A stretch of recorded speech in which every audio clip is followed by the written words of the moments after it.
You're listening to the Not Just Numbers podcast, a conversation with mathematicians on their work and their lives to get to know them and discuss common biases and misconceptions. Hello everybody and welcome to another episode of It's Not Just Numbers. Today we're gonna discuss what it's like to do a PhD in mathematics, and for this we do not have two guests, but we have three. So we're joined today not only by me and Marcello, but also by Dijs Neeling, Huijzer, and Armin Pirastehzad. Thank you all so much for coming. I'm really looking forward to this episode, and maybe we can start by getting to know you guys a little bit. Armin, would you maybe like to start to tell a little bit about yourself? Yeah, sure. Well, actually, the correct pronunciation of my surname is Pirastehzad, but I know it's a little bit difficult. I'm an Iranian, so I come from Middle East, and you may find it interesting, but actually I come from an electrical engineering background. So I did my bachelor's and master's in electrical engineering, all majored in control theory.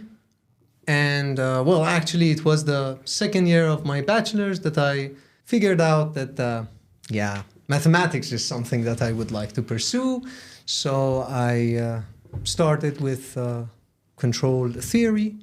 And of course, for PhD, I followed a PhD program in applied mathematics in control theory. So that's interesting. A professional image of myself. Nice. Yeah. Nice to hear that you started in engineering and then ended up in mathematics along the way. Yeah, indeed. Very cool.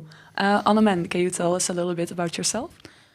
Of course. So I studied applied mathematics, both the bachelor and master here in Groningen. And my master I did in the direction of systems and control theory. And I'm also doing a PhD in the same group as Armin. The group is called the Systems and Control and Optimization. And I'm now in the final year of my PhD. So I'm writing my thesis at the moment. And I'm almost done. Yay. Nice. Congratulations, Armin. I'm Dijs Neeling. I'm from Amsterdam originally. Came to Groningen by now almost 10 years ago. To study physics, and that's what I did for my bachelor's and for my master's as well. And I noticed that I really liked more theoretically inclined, more mathematical courses. So after my master's thesis, I discovered there was a research project, a PhD that I could do with my supervisor, Diederik Roest, and with Marcello Seri, host of this podcast. Which was a shared research project between the Bernoulli Institute of Mathematics and the Physics Institute, the VSI here in Groningen. And I'm also nearly at the end of my PhD now. I'm hoping to finish this summer. Interesting to hear that two of you have done different bachelor's and master's than mathematics. Thank you all for your answers. And now that we've got a little bit of an image of your background, could you maybe tell us what it is that you do for your research? So what is the research topic you're interested in? Armin, could you maybe tell us a little bit about the topic of your research? Yeah, of course. So my PhD project is in systems and control, as I said before, but it's slightly different than most PhD projects within mathematics, because my project is part of a larger research group, and that is called Cognigron. And in Cognigron, there are researchers working from different disciplines, from material science to computer science, AI, mathematics. And our common goal is to develop a new way of computing, which works way more energy efficient than our current computing technology. And for this, we take inspiration from the brain. And one of the ideas is to come up with new hardware, or if you want to build a new computer, you have to come up with new hardware to build the computer. And my research is adding to that in the sense that I'm studying the behavior of electrical circuits. So I'm doing modeling and analysis of electrical circuits. And the idea of that is to get a better understanding of the materials which we want to use as the hardware in this new generation of computers. Ah, nice. That sounds very interesting. Also very much applied indeed. I think the research I'm doing is actually very theoretical, because I'm looking at electrical circuits and I'm not making much assumptions about the electrical components I put in the circuits that I'm studying. And then I try to make a sort of general claims, like if I construct an electrical circuit with, for example, capacitors and resistors, what kind of behavior do I expect then? In that way, I'm trying to get results.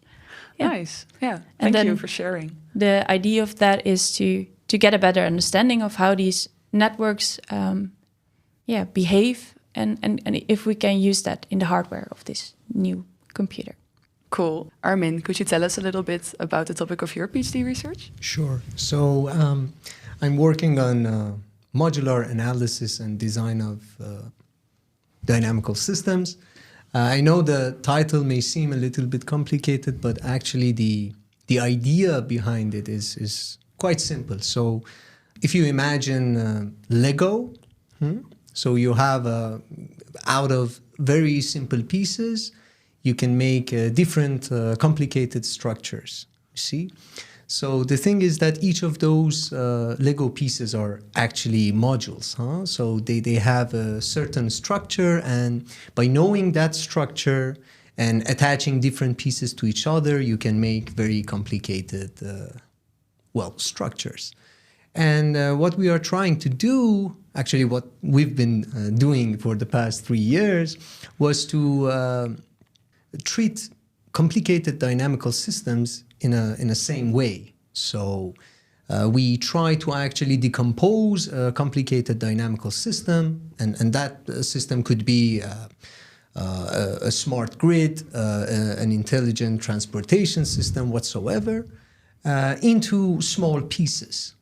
And we would like to do so in a way that these pieces have the properties of modules. So by independently and separately analyzing and design such modules, we would be able to actually reason about the overall complicated system. So, yeah, in some way we are trying to imitate Lego, basically, strategy for dynamical systems. Yeah. Thanks a lot. This is the third episode in which we mention Lego. I think we should start asking for sponsorship. Dijs, to add pressure, let your supervisor ask you about your research. That's perfect. Thank you, Marcello. So if I explain it very simply, I always say I'm describing the movement of black holes, but that's not actually what I'm doing. These black holes are very compact, which means a lot of mass in a small space, objects in our universe. And these sometimes encounter each other in the universe and start revolving around each other just until they merge and form one big black hole, essentially. And this happens in the universe. We can actually measure on Earth because we've got these enormous detectors on Earth with like kilometer wide arms. And there's this laser light going through them. We can actually see that the space in those arms is distorted because of the movement of those black holes, which can be super, super far away. And of course, to interpret these measurements very well, we need to very precisely describe what happens. And we've got a very good theory for that, which is developed by Albert Einstein, the famous physicist from the 20th century. But this theory is super complicated. You can't exactly describe these black holes moving around each other, and therefore we try to alter the theory of Albert Einstein a tiny little bit in order to make it more simple to work with. And that's what I've been doing for the past 4 years, essentially, trying to make Einstein's general relativity more simple. Oh, nice. Yeah. Thank you all for your answers. It's quite nice to hear that you have 3 quite theoretical topics, but yet they are quite connected with application. So Armin, even if you are not in an interdisciplinary program like Cognigron or like the project that we have between mathematics and physics, it seems like that your project is also very much close to application. You were mentioning the smart grids at some point when you were describing it to us. So I'm curious to know if this part of being close to application is something that you were looking forward when you started working on this. It's something that happened. So is this part of the motivation that you have to work on these topics, or you have also other motivation? Well, I guess it has something to do with my background in engineering. When you follow and pursue a program in engineering, you definitely have some ambition for applications, basically, some applied work. And I guess consciously I ended up with a project in mathematics that had some, I would say, practical motivations as well, indeed. Yeah, I already noticed during my bachelor that I liked the courses which were a bit closer to applications better than the very abstract courses. Yeah, because I just appreciated like that mathematics could help you to understand something which is happening in the real world. And to me, some of the more abstract courses were a bit too abstract, and I felt a bit of a lack of motivation because I not always understood why I was doing something. So it really motivated me to go into the direction of a bit more applied mathematics. Yeah, and one benefit of doing applied mathematics is that also you can explain to people what you're doing. So if you tell someone I'm doing a PhD in mathematics, then they're always like, okay, interesting. And then they're why?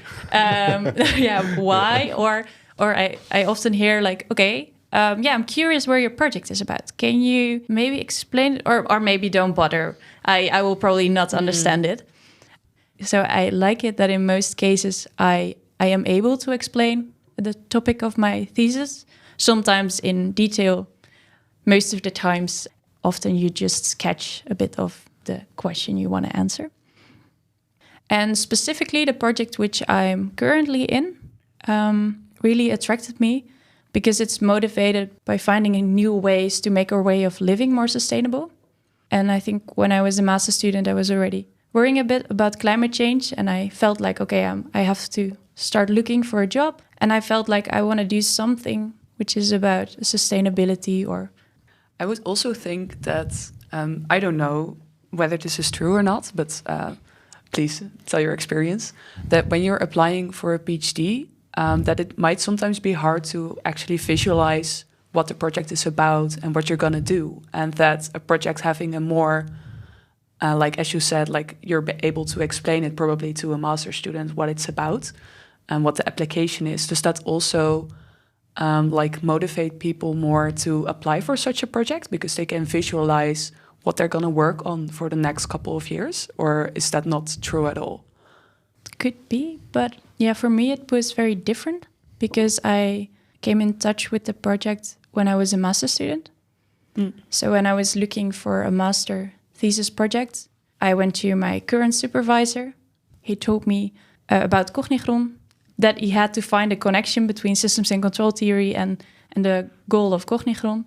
And that, he was new in this project, so he didn't know that much what he wanted to research. And I thought, okay, that's something which is new. I can learn things about other disciplines as well. That is what attracted me, back then. So, in a way, I had the master thesis to sort of get a feeling of what a PhD project would be about. So you really did a 5-year PhD, didn't you? I really did, yeah. But even, I think, because I did that master project and together with my supervisor, we came up with some research ideas, or my supervisors were able to write a proposal for this PhD position. So it's also that because I did the master thesis, they could write a proposal for my PhD project. Yeah. That's really cool. You essentially created your own project that you would then start and actually do. Maybe I'm going a bit ahead of the schedule, but so you're saying that you got basically a PhD by talking to a professor and kind of like asking him what are the possibilities and discussing a possible project maybe. Dijs and Armin, did you guys also have a similar experience in how you found a PhD position, or was it different for you guys? Yeah, for me, essentially the same way as Armin describes, a bit less creating your own project. That's a really cool thing that Armin did. No, so I was just doing my master's thesis. It was during COVID time, so we were finishing up. I was finishing up writing the thesis and looking for jobs and thinking, what do I want to do with my life? And I just decided I wasn't quite done with essentially the biggest cognitive challenge I think that you can do as a human, which is trying to find out something new that hasn't been known before. So I wanted to do a PhD, and my master supervisor happened to have a position open. And then, of course, the whole application procedure started, which was a bit larger than I bargained for initially, but it was also a fun thing to do, because I essentially sat together with my master supervisor and Marcello and Holger Waukens, the other supervisor at the Mathematics Institute, and we sat together and wrote an application procedure for essentially the money needed to have me on that project. And that was, an interesting experience. Thanks for sharing. Armin, what about you? Well, it depends on where you finally end up getting your PhD. So for those like Dijs or Armin who actually got their PhD position in the same institute that they had their masters, it is possible to communicate with the staff and the people around to see if there exists a position. But for me, coming from abroad, the situation was different. I had to look for supervisors, look for open positions, sending out numerous emails actually to see if there exists an open position. And as you can see in Europe, the situation is a little bit stricter compared to US, because in North America, US and Canada, you typically find the supervisor and then they accept you and then they'll think about some position, typically at least. But in Europe, this is not the case. Either there is a position or not. And if it's not, then, you can't do anything much. So the situation was a little bit harder here. But one day I just... did something quite unconventional. I sent out an email, and that particular email was sent to my current supervisor. And it's funny, the position that I finally got had already been out, but they couldn't find a suitable candidate for it. So they had closed the position. At least I didn't find it on the website. But when I sent the email to my supervisor, he got interested and scheduled interviews, and finally I got it. So a totally different path from you guys. Yeah. I guess it's also, you said that the position was not online, like there was no vacancy. But I think that in case someone is listening who is looking for a PhD position, I think it's often the case that positions do not get online before you can apply. It's often also that if a professor finds someone in his or her network which is a suitable candidate, then they often prefer that above. Sometimes there's a whole application procedure, but that's not always the case. Like, I never applied for my job. It's also because I sort of created it, but I never had a job interview. Yeah, but I know more people who never had that. So it's always like good to just ask around the people you know if they know someone who has an open position. Yeah, it is indeed the case because, you guys might probably have not seen this before, but when you look for positions, sometimes you see a position opened up and after 2 days it is closed. So it means that someone within the group has been chosen. Yeah, only the obligatory time that it should be online is online. Yeah, that happens a lot, I feel. Yeah, but it depends a lot. It's very unstructured, so different countries, even in Europe, have completely different ways of doing it. In some places you get the position and then you find a supervisor because there is a fixed position every year for the universities, for example, in Italy. In other places, it depends on the funds that the supervisors have found, like here in the Netherlands, and then depending on the funds, you might have to open a position and have an actual call, or you might also be able to fill it internally. In Germany, usually full professors have running positions, and so they might just have a good candidate or meet a good candidate from colleagues and so on, and then this position is never advertised.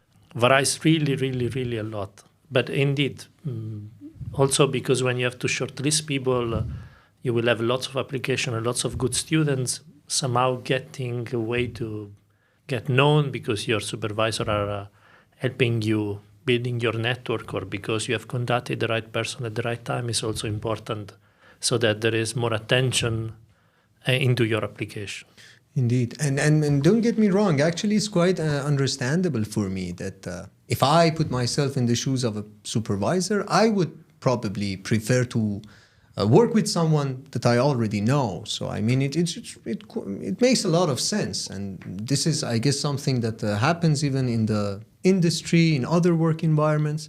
That's why actually growing and expanding your network is very important, because when you know a lot of people, when they know you, you have a higher chance. But there's also something a little bit problematic in that, right? I mean, of course, the obvious cases being when sheer nepotism is is taking place. But I think also there's a good case to be made that is just very important that everybody in workforce has the same chance with same qualifications to get a certain job.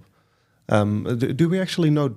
Do we have any data on this? Like what percentage of PhDs is filled built on network or something? No. So I'm looking around here and I'm seeing no hand raised. I'll just assume there's no data, at least not in this room. I have no clue, but I mean, it's not just your CV that will end up in the evaluation, right? It's your CV, it's the reference letter that you bring, and it's the way you will present yourself at the interview. So it's a mix of those three. I agree that it's important also that you have a more variety, more diversity in the pool, that you can access both of applicants and of job applications. And it's also good, I think, both for the supervisor and the students to have, in general, I'm not talking about specific cases, variability. So people that move around and learn from other places, learn from other countries. At least it was for me quite eye-opening how things can be different in many different places. So there is value in actually moving and not always fishing from the same pool, if you want to put it that way. I totally agree. But as you mentioned, it depends, because at the same time, something that matters, at least for PhD, because it's a 4-year program. So it is really important to know that you can trust this person in every sense. You can rely on them in conducting an independent research. So from that point of view, it makes a lot of sense that some people at least are quite sensitive to the fact that they prefer to offer the position to someone they know. But yeah, at the same time, I totally agree with Dijs. I have actually a lot of friends who are amazing students, truly remarkable, but unfortunately, they couldn't find the positions that suited them. So my point is that it highly depends on luck. I know that. But on the other hand, at least it is understandable if people want to work with those who know them actually well. Yeah. I mean, there is also one other point to be made is like we'll have to work together for 3 or 4 years. So if you have already seen that you can work well together, exactly, that's already quite something, right? You have the proof that you know that you can work with each other and that you know how to talk to each other already. Exactly. And also there is the advantage that the student is already there and they know the place, for example, sometimes, and it's much less of a burden on adapting. Like when I started my PhD, I was moving from Italy to Germany. I didn't speak German. I would have had to do some teaching in German. I spent a lot of time in German classes. If I were German already, if I were already at that place, I could have started working full-time immediately instead of spending so much time learning the language. Precisely. That's the point that I was trying to make, actually. In addition, you also have, of course, that a research group also teaches here at the university. So if you, for example, have like the systems control and optimization group, the master systems and control corresponds to what the research which is going on. So if you have a student from that master who wants to do a PhD, then they have a lot of background knowledge. They have a lot of knowledge already. And then someone who did a master somewhere else, maybe in the beginning of his or her PhD, first needs to learn about these courses, which does not have to be a bad thing because they bring like another point of view with them. But that is also something like which maybe makes it easier for some supervisor if a student followed the master in the same institute as where they are applying for a PhD. And yeah, I think in general, it's for the supervisor, it's nice if they already know the PhD student or the student who wants to do a PhD, Indeed. but also I think for everyone who's wants to apply for a PhD, I think it's very helpful if you get a good image of what is the supervision style of the person who has the vacancy for a PhD position. Does his or her supervision style and personality match with how you want to be guided during your PhD? And if you know each other already, then you have a better exactly. You know better if you fit well together, in research wise. Yeah, I guess from your answer, I kind of take away that it's very important to have a good relationship with your supervisor. Is that true, or does that not maybe really... relationship is to it's nice if you can get along well, but I think it's very important that you have the same idea on how you should be supervised during your PhD. Because some supervisors, they schedule weekly meetings with their PhDs, and other supervisors have monthly meetings. And it's good that if you're applying to a PhD position, that you can maybe talk with your supervisor, ask what is your supervision style, and see if that matches yours. Because it might be that you're someone who wants to do research, but you enjoy a lot of freedom. And then one of my colleagues had a supervisor who was very much on top of her PhDs. And some people like that, and others get very nervous in a way, or get stressed if someone is looking over their fingers all of the time, or it feels like they're looking at them all of the time. While others dislike it a lot if they only meet their supervisor once a month. I think you are bringing two very, very important points. And the first one is you need to really use your interview and the time you have to discuss, if you are invited, to find out if you think this is a person you want and you see yourself working with. Like the PhD positions are so scarce and there is so much competition that often people think, okay, I've got one offer, I should accept it. And then even though they had a bad feeling and they just say, okay, this is my chance, I need to take it. And then they have a really horrible experience because they really cannot work together with their supervisor. And this is a shame, right? This is like a job interview. This is your way and the supervisor way to say, okay, we have common interest. We think we can go work together. Let's give it a try. And if you see that there is something that really makes you think, I don't think that's the environment I like, I don't think that's the person I like, I don't think that's the topic I like, then you should be mindful of saying, then this is not the position for me.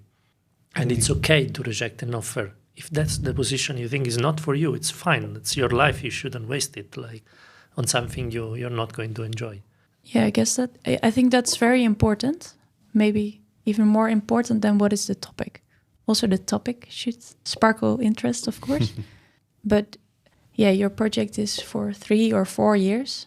So I think to have a good relationship with your supervisor is one of the most important things. Yeah, for sure. You also said that sometimes there is a discrepancy between what you would like as a supervision style and what your supervisor do.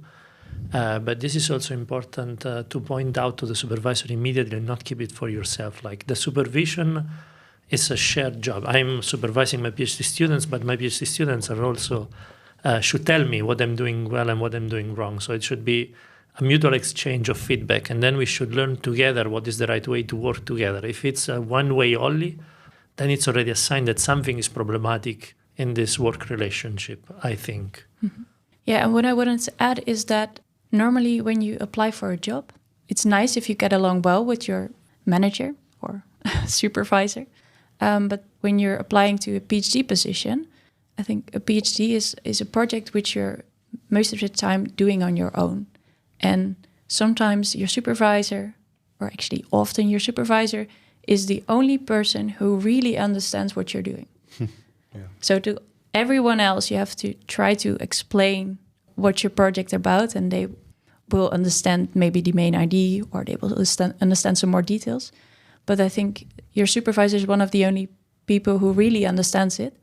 And therefore I think it's specifically for a PhD position, it's very important that you get along well with this supervisor.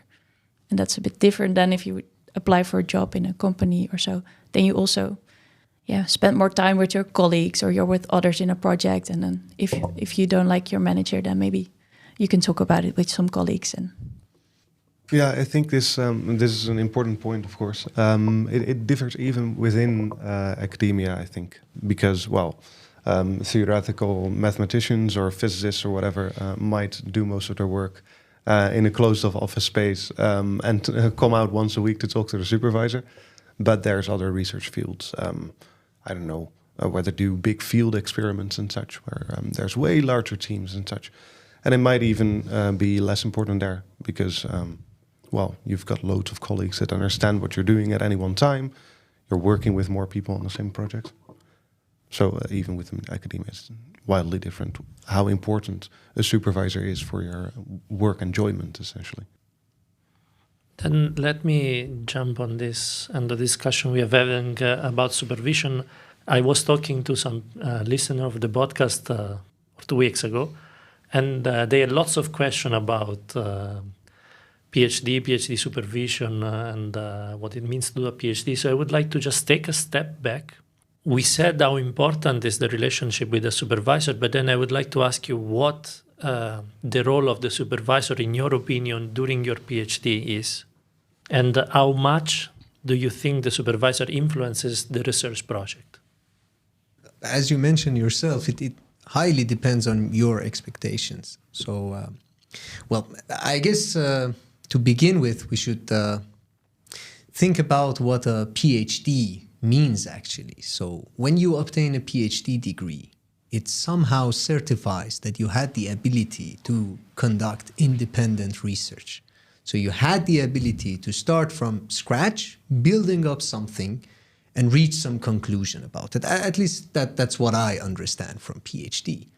So within this context, you cannot expect your supervisor to be intensely involved in the procedure of your research. You cannot expect them, in our case, mathematics, to write formulas along with you, obtaining results in the very same details that you do. You're on your own in that sense, at least in my opinion. But what I expect, and I've already, fortunately actually, got it here from my supervisor, is that the supervisor should nurture you in a sense that he or she should gives you the opportunity or maybe small pushes or guidelines to, keep you in the right track of doing the independent research. This is the main role of supervision, in my opinion.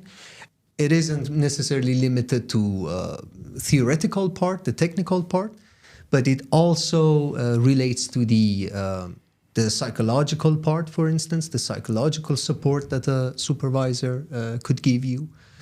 And so in a general sense, I mean, the role of a supervisor is just to nurture you towards conducting an independent research. That's it. I've never expected my supervisor to be very involved in terms of the technicalities, not at all, because I always thought that that's my job to do, actually, to figure out the way. Part of this learning is this, how can I say, self-exploring approach. You have to feel missed. You have to feel that you have no other choice and look for some ways to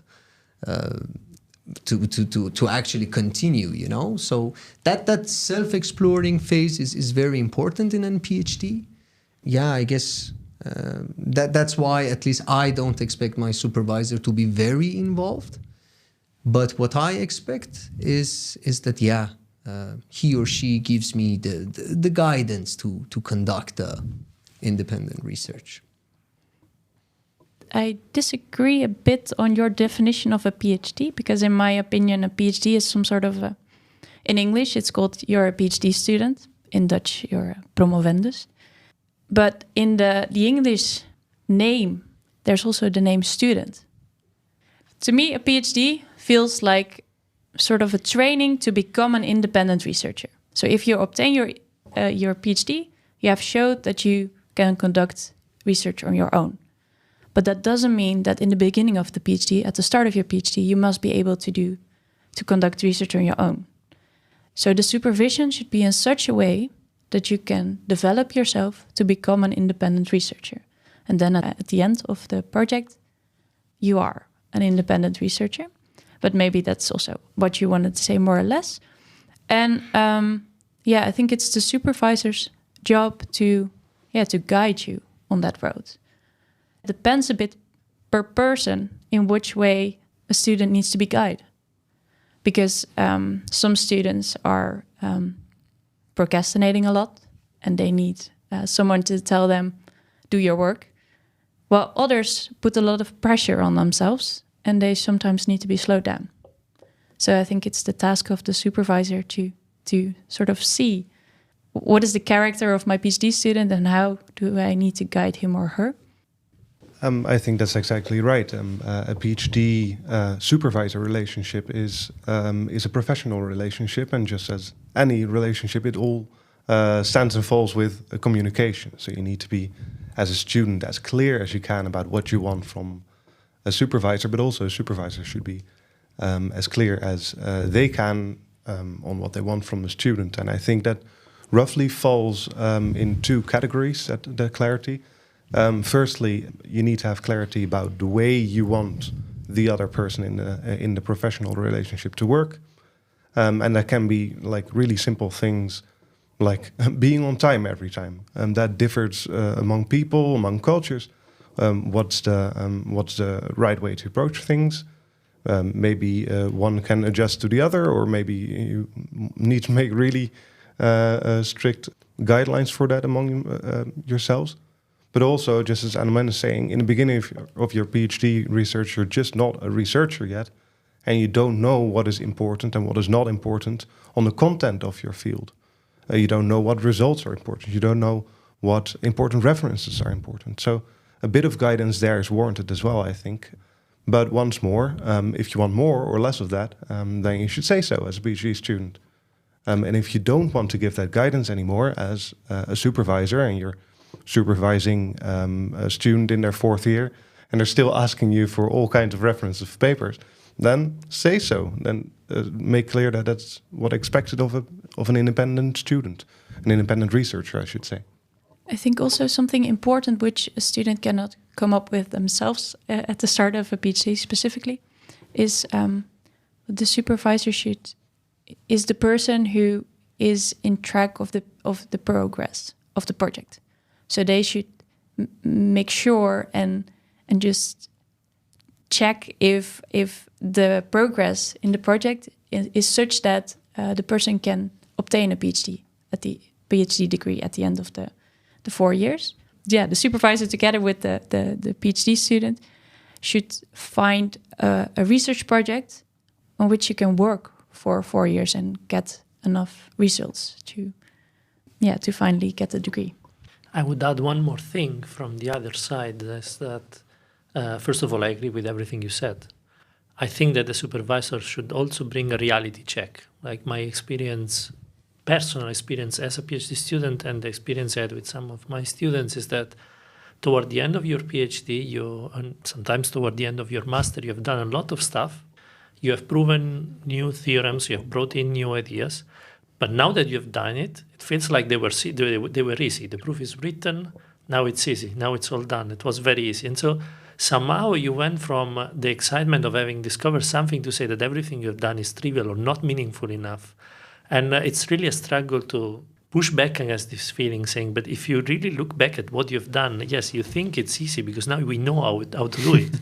But look how much time and struggle it took to arrive there, to get the right idea. That's not easy. And then the result that you have, yes, it's interesting because you know it's easy only because you had at some point the right idea and you have worked for 3 years. So for you, now it's easy. To anybody else, you are the expert. For them, it's going to be hard. For them, it's going to be quite some work to understand what you've done and to work on it and to perhaps work together on figuring out what the consequences are.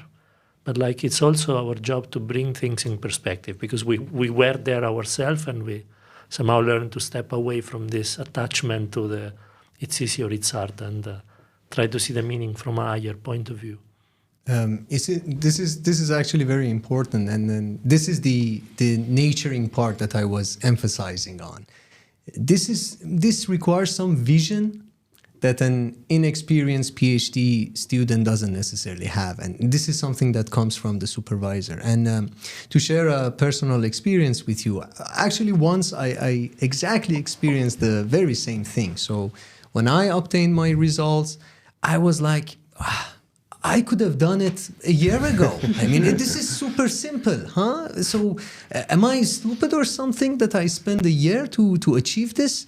And I remember my promoter, well, back then my promoter, he told me that when you find something very simple and elegant, it means that you have done something remarkable, something good, actually. So, I totally agree with you. And this is something that a supervisor can add to your vision. I was just thinking that this sort of flipped around perspective is very specific to mathematics because, well, we've all done something with mathematics, even if it's just in high school. Once you understand it, it becomes simple. But then I thought, I'm a big football fan as well. There's this famous footballer from the Netherlands, Johan Cruyff, and he said that it's the hardest to play simple football. So I think it actually generalizes quite well to other fields. Exactly. Thank you all for your answers. I have no experience with a PhD whatsoever, and I never thought that the supervision and the supervisor would have such a big impact on your PhD and the results you would get and how you would feel during a PhD. So these were very enlightening answers. Thank you. I'm curious to hear from you if there is something in particular that your supervisor did or is doing that you think was very beneficial for your PhD, for the development of your work and yourself. Well, I think one particular thing that you always do, Marcello, is emphasize the amount of time that people in mathematics are struggling. It's essentially 90% of the job is struggling in mathematics. And that's something that you really need to hear when you're struggling 90% of the time. That is actually supposed to be that way. Well, in my experience, even though I respect hierarchies, I find them sometimes essential for work environment. But one thing that my supervisor has done so far is that he approaches you from the same level of, let's say, hierarchy, So he makes you feel that you belong to the same level of hierarchy. And this is really important because it makes you feel that he is someone walking beside you, along with you through this difficult path, and is very heartwarming for me. It really helped me, this sort of behavior. But I've seen people whose supervisors typically approach them from the, let's say, higher position. And sometimes that could be, that could make them feel a little bit small, it has some sort of condescending flavor. So for me, that was really important, and I found it very beneficial. That's a good point. Yeah, I find it quite a difficult question to answer. I thought a bit about it, but maybe one thing in the supervision style of my supervisor, what I really like is that the meetings which we have, it's always like we have an open conversation. It could be like you can just talk about everything, but more research-wise, that means that if he comes up with or suggests an idea and I disagree, then I can just say that. But then I can always come up with my own ideas and say, okay, but I was thinking I don't like that idea so much, or I think it's maybe not that helpful, but I was thinking, can we maybe do this? We can always discuss about that, and that's what I really like, these discussions. Thank you all very much. Now, I would like to jump on these two things that you said, the fact the reminding of 90% is struggle and having an open conversation of where your research should go and so on, and so being able to decide for yourself the direction you want to take for your research.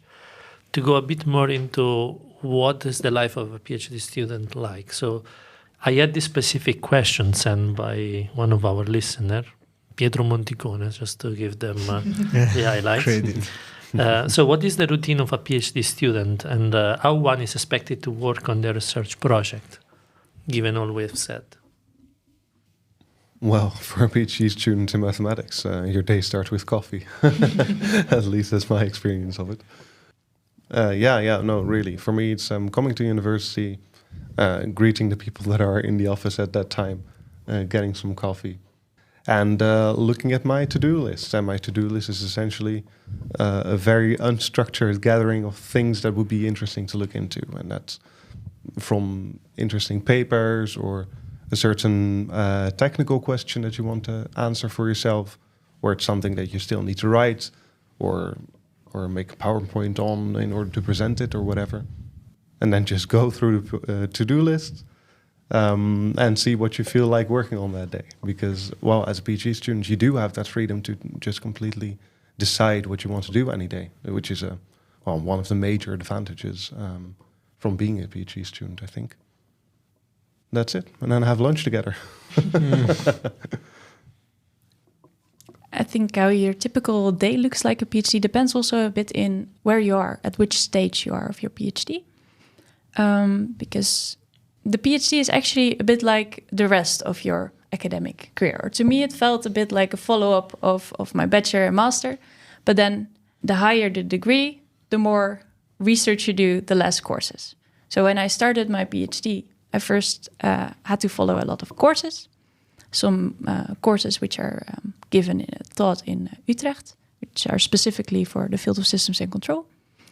And I just had to read about, my research is in this direction, so you have to read all the literature.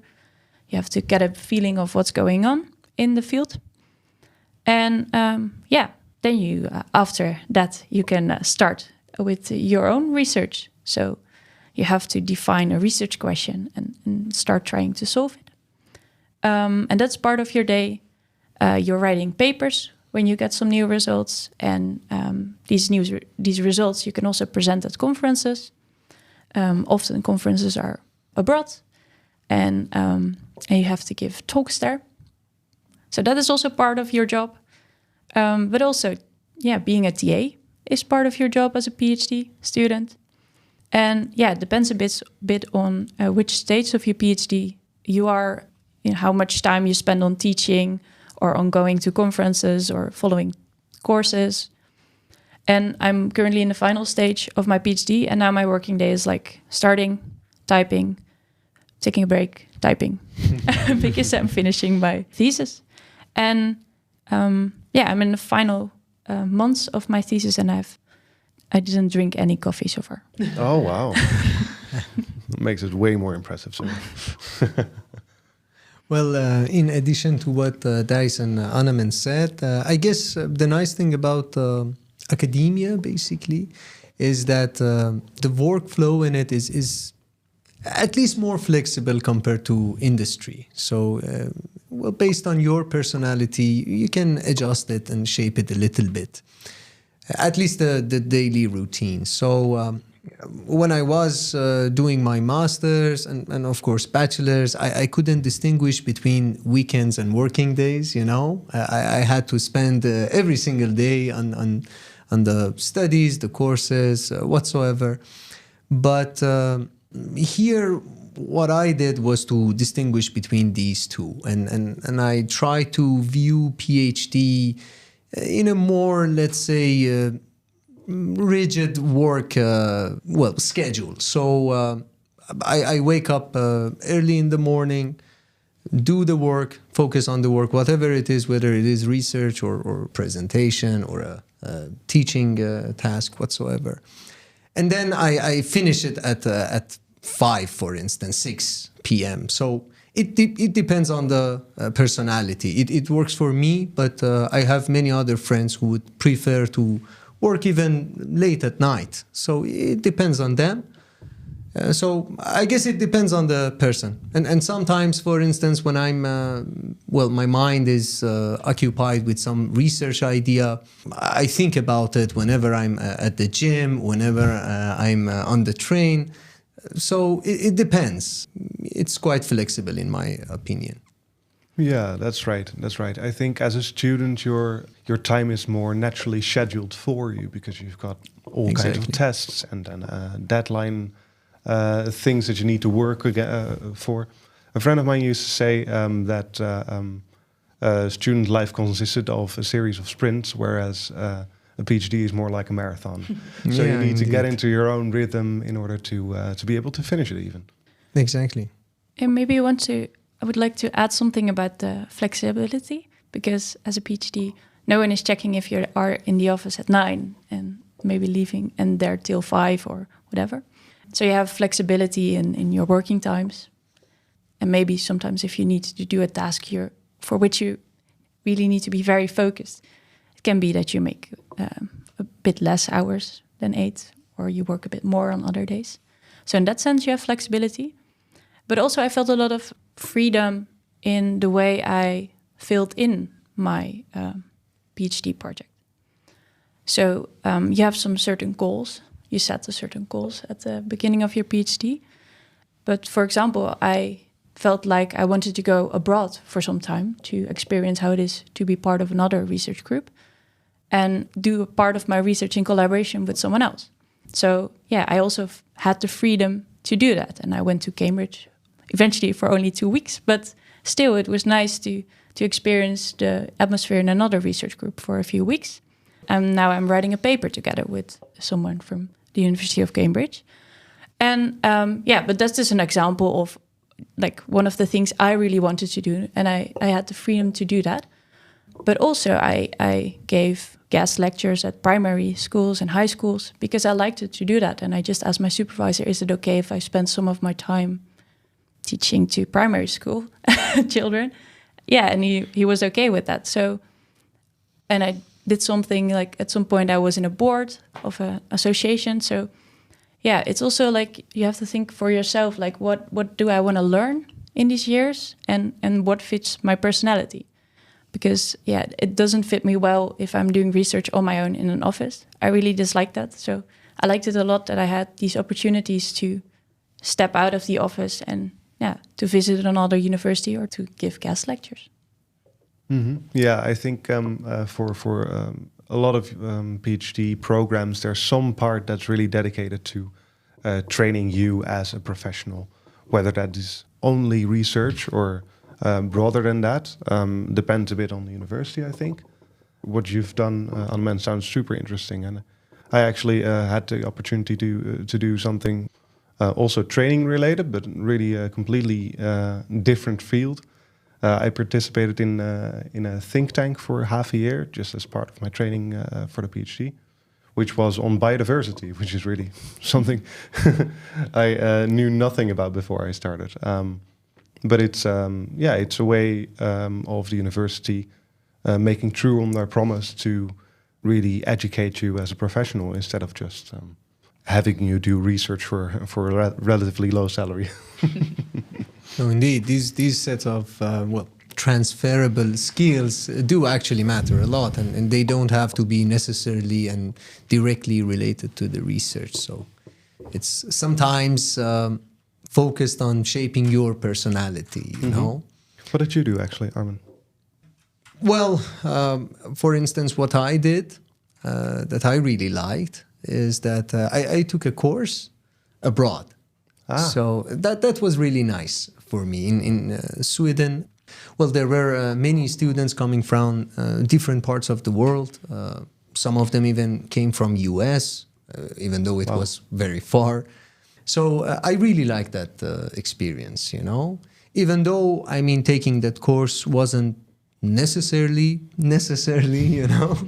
So for me, the main effect of that course was more on my personality and communication skills rather than the technical aspects. So I really liked it. Yeah. Cool. Interesting to hear that there's so much room for personal development in that way. I had no clue that was even possible in a PhD. I don't know. I feel like I have a very set, like, okay, you're in a room and you try to do your mathematics and then you talk with your supervisor and then you do your mathematics again. At least that's maybe the view that I had. I didn't know there was so much that you could do and like plan your PhD in a way. So very interesting to hear. This might also be like an idea that I have that is probably wrong, but I was wondering whether there's a lot of pressure to publish papers when you're doing a PhD. It depends on your supervisor and maybe on your research group. Okay. I don't feel that much pressure. Okay, that's good. Indeed. They say sometimes that there is some sort of unwritten law on the number of publications that you should have. Oh? Sometimes, I mean. But as far as I know, at least here or in our group, there isn't any solidly written down law that you have to publish a certain number of papers. Yeah. But you do want to, though. I mean, of course. Yeah, sure. My point is that even it's if not a there's requirement. Yeah, no, exactly. So it's not a formal requirement. It's not an informal requirement.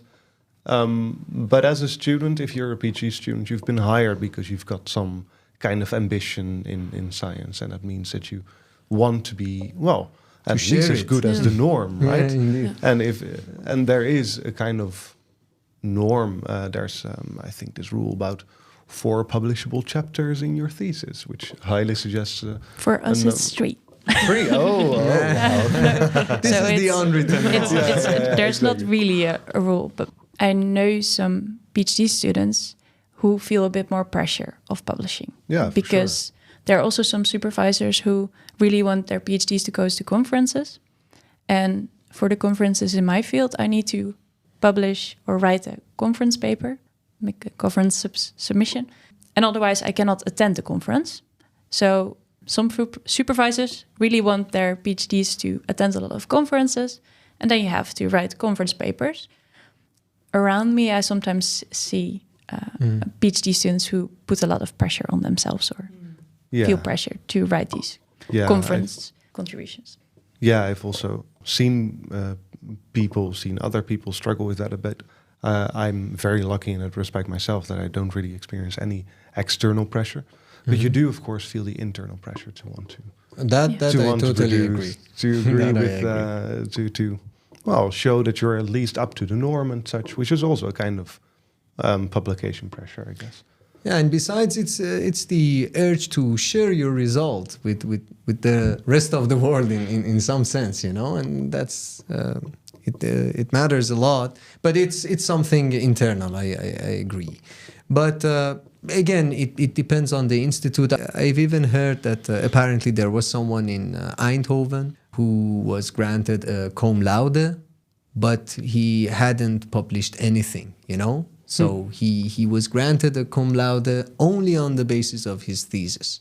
This is much more common than you think. There are many instances in which I know that the thesis was very good and the papers came after the PhD was finished, from dissecting the thesis and making digestible into smaller pieces of articles. I think, especially in some areas of mathematics, it takes much longer to get used to the history, and it takes much longer to develop the necessary theories, and then it's quite common that the papers arrive much later.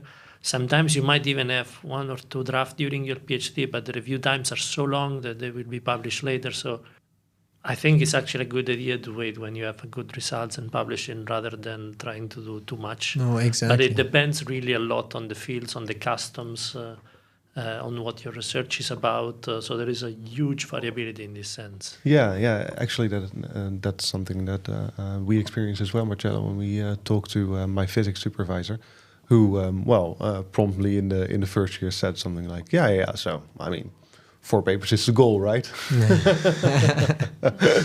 And then I talked to Marcello and Holger, my other supervisor, and we're like, wow. Doesn't really need to be 4. If you don't publish and make a good thesis, that's fine as well. And we had to sit together for a bit and discuss how we would approach that. And then it worked, of course. But it's important to highlight these differences right at the start, these expectations. Yeah, exactly. And this review time is actually quite a bit of an issue. So, for instance, in my case, we had this paper submitted 2 years ago. And it just got accepted. Wow. A week ago, So it took 2 years, and of course you cannot take publishing a paper as a requirement necessarily, but publishability would be the basically a better criteria for evaluating a thesis. I'm curious to know now, if you could go back in time and talk to yourself 4 years ago, what would be that you would tell yourself? What would you suggest as something important that you didn't realize at the beginning? For my case, actually, I would tell myself to take it a little bit more easier, you know? Because for people coming from abroad, you should have heard what people say about the whole apply procedure and the whole attitude of supervisors. I remember they gave us, I mean, the people who had already applied, they gave us all sorts of crazy advices. So when you want to apply, send the email at 8 a.m. sharp, because this is the time that the supervisor would probably check his or her email. Wow. So he or she would have the chance to see your email. Don't say this, don't say that, because it would probably offend them. You know, all sorts of ridiculous things, you know, and things that would basically feel you less confident in finding a position.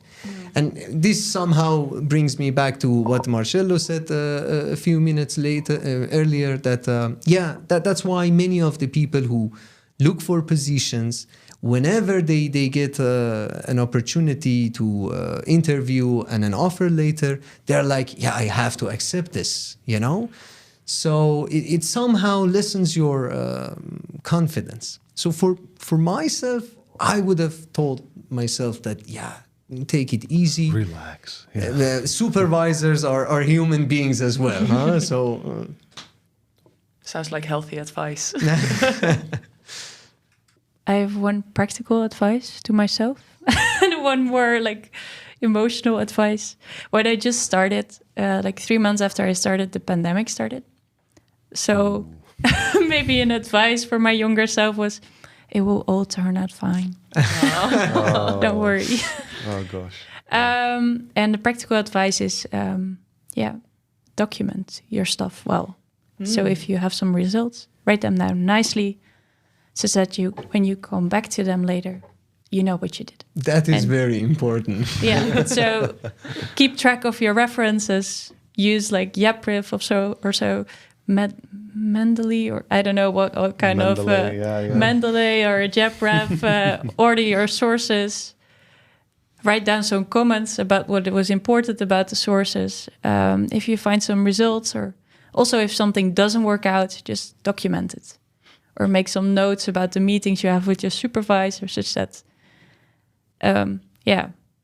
2 years later from 2 years later, you can think back, oh yeah, maybe a year ago we did something like this, right? Yeah. And then you can just find it back. That's very helpful. Smart. I have another curiosity. As somebody that struggled with the imposter syndrome or imposter phenomenon, this thing that you feel you're an outlier, you're not deserving to be there, and at some point somebody will find out that you are not a good researcher and they will kick you out. Did you ever experience something like that? Or this is getting better in these years? Well, to the extent that I experienced a lot of uncertainty whether I was good enough to do my job, but I don't really think I ever feared for someone walking in and saying, "You're not good enough, get out." No, but it's something I think a lot of people constantly experience. Just in uncertainty, am I good enough to do what I need to do? And it continues all the way up the ladder, I feel.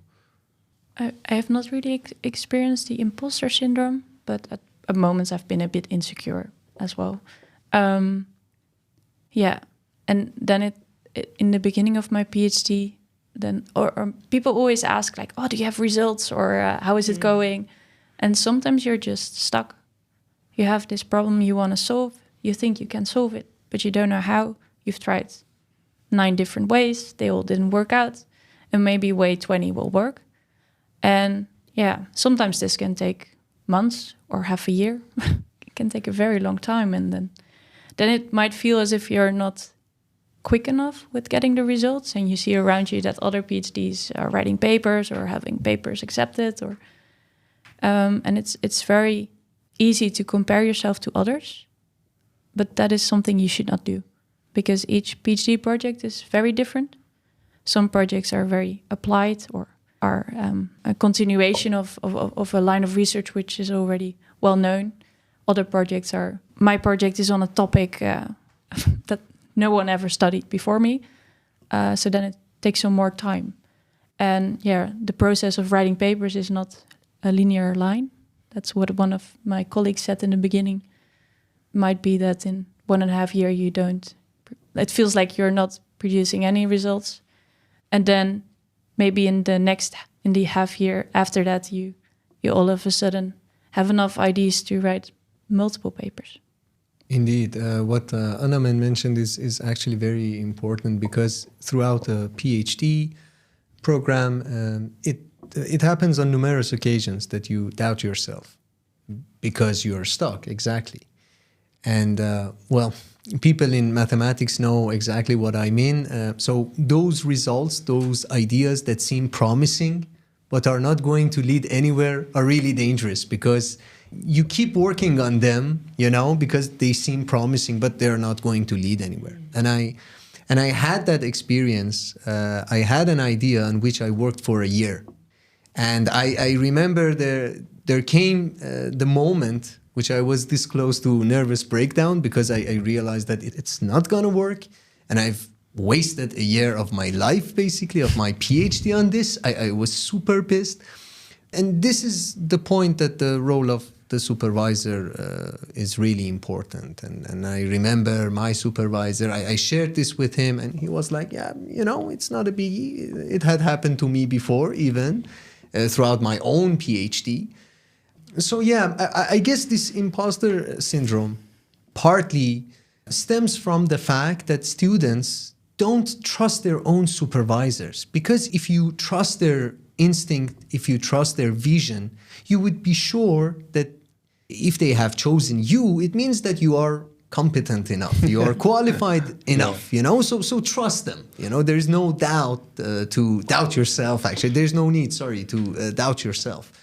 So in my opinion, it partly stems from the fact that students don't trust their own supervisor, you know? Yeah, I agree with what you're saying there. I couldn't put it into words earlier, but indeed, you don't expect people to call you out because, well, they accepted you. So obviously they don't see how poorly you actually do mathematics. You only know that you do mathematics so poorly. Exactly. That's the kind of doubt that I experience all of the time. And by now, well, I've done it a couple of years and I've decided it doesn't really matter that this voice exists because, well, if no one outside of my head thinks that it's the case, yeah. Yeah, I think it's an important learning experience of the PhD, getting used to that. So we've talked about the struggles, we've talked about suggestions, we've talked about ups and downs of your PhDs. Let's talk about the nice things. So what are you the most proud of in your PhD? So what's your proudest achievement? I was maybe especially thinking about how to phrase it because there are, when I'm looking back to where I was at the start of my PhD and all the results I gathered in the meantime, I'm actually very proud when I look back. And I guess I'm mainly, it's not like a specific moment or thing I'm most proud of. It's not that I'm very proud of publishing a specific paper or presenting my results at a specific conference. But that's also because of my personality, because I don't add that much value, I guess, to these kind of things. But I'm more proud of how I, I'm now close to finishing the PhD thesis. And along the way, there were some struggles. There was a pandemic. I even have been ill for quite some time. And all these circumstances made it very difficult to continue working on the project. And at some point, I was very demotivated and I really wanted to quit. And I'm very proud of the fact that I didn't quit, that I continued, and that I managed to gather all these new results. Yeah, I think that is what makes me proud. And yeah, besides that, I'm also proud of some of the things I got to do during my PhD. So I had a lot of drawbacks, But I also had some things I could do as a PhD student, of which were like incredible to me. So, for example, last year, the Minister of Education, Science, in Dutch, the Minister van Onderwijs, Cultuur en Wetenschap, he invited me to assist with handing out the Spinoza prizes, the highest scientific awards in the Netherlands. So I was at the award ceremony and I was handing out the statues to the prize winners. And it's not something I achieved, but I'm really proud that due to me doing a PhD, I came there. And also the minister was so enthusiastic about me being there that he invited me to be his intern for a day. So it's not really something I achieved, but yeah, I'm super proud that I didn't give up at those moments when it was difficult, and that gave me these opportunities to even pitch my research to the minister. How did that happen, actually? Yeah, and a good network. I like to say, I just knew some people at the ministry. Right. Well, good on you. They found me. Yeah. Thanks a lot for sharing. For me, technically speaking, in terms of research, I'm very happy with the outcome. I managed to come up with nice papers, nice ideas. But for me, the proudest moment was actually overcoming that year of horrible research that I mentioned. Mm-hmm. Even though I was really close to a mental breakdown, but overcoming that feeling, that feeling of being defeated is the proudest moment for me. And actually after that, most of my results came out, So that overcoming that pressure is the proudest moment. Yeah, I'm doubting a bit. On one hand, on like the more process-focused achievement, I was similarly to Armin, I think, at some point so completely demotivated. It was COVID times and nobody was around at the university. And the way I do maths and physics is, feels like a social activity to me, which was almost not possible at all. So I didn't enjoy it. And I was 1 year in or something, or 1.5. And I started applying for other jobs as well. And at some point I even got accepted somewhere. And I was like, this is not the most fun thing to do either. So I decided not to do it. And then after COVID restrictions lifted and such, I really just gave it a completely new chance. And that's on the process side, that's the thing that I'm most proud of, that I really refound the joy in doing physics and mathematics. And on the achievement, content achievement, the last paper we did, I really look back on it and think that's really almost the simplest way that we could have explained this, which is really nice if you can explain something in a simple way. Mm-hmm. So something that I struggled with, almost all my PhD, in the end is a couple of pages of, near high school level of mathematics, which is satisfying. I find it interesting that differential geometry is high school level mathematics. Well, the equations are high school level, I guess. Maybe the concepts not so much. Yeah, thank you all for sharing these. I think that I can imagine that both personal and technical developments are very much something that you can be proud of during your PhD. If I understood correctly, Dijs and Armin, you are almost finishing your PhD, and Armin, you are already in the 3rd year of your PhD. I'll be defending this February. Oh yeah, so also towards the end. I'm just wondering, maybe you guys get this question a lot, but do you guys already have very clear plans for yourself once you finish your PhD, or not at all, or a fake ID? Yeah, for me, it's just vague ideas right now. Yeah. I'm talking to people outside academia in roles that interest me, regarding loads of different directions, but no longer physics and mathematics. I want to. Yeah, I don't know. I feel like my next step should be something that has more tangible effects on society. Okay. I think. That's where my heart draws me right now. Yeah. I didn't know how to phrase it, but I'm on the same team as Dijs. So is there a clear reason why you don't want to pursue like a postdoc, for instance, which would be the next step in the academic career? Essentially, I want to feel that I'm doing something that I believe is very valuable to people in the world.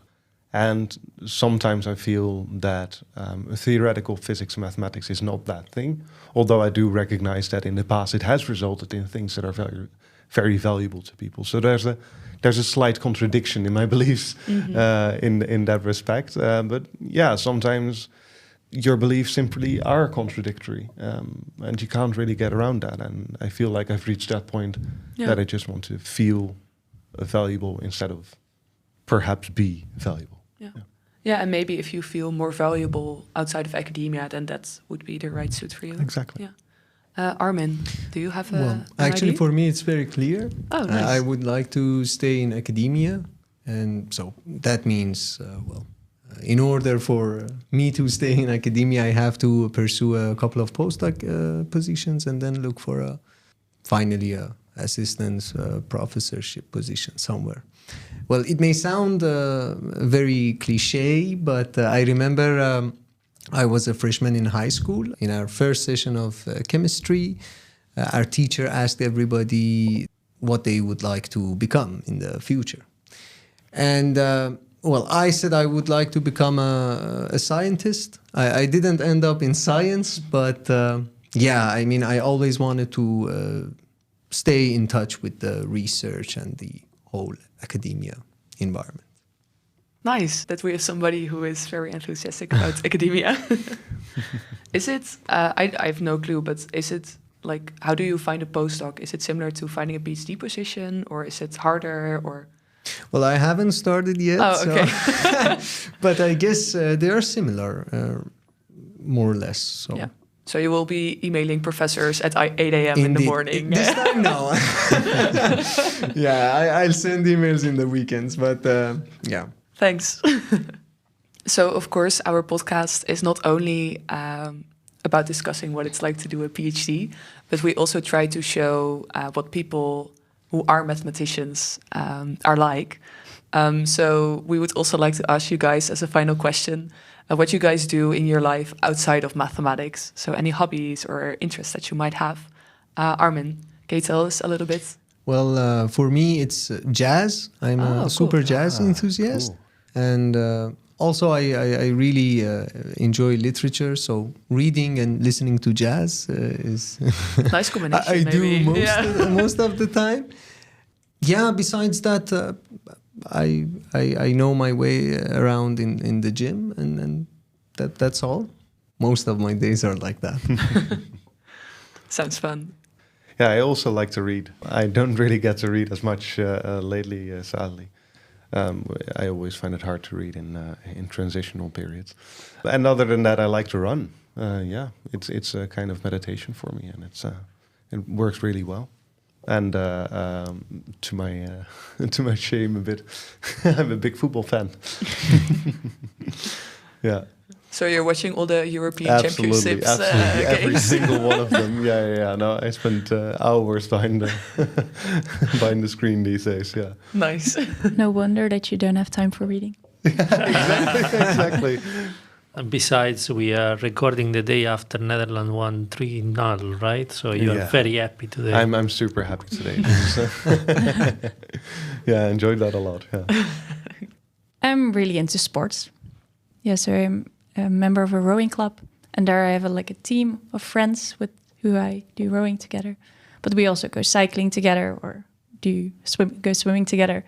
So yeah, I find doing sports like a very nice way of just relaxation, but also just go back to the moment and really switch from your working day to just you outside of work.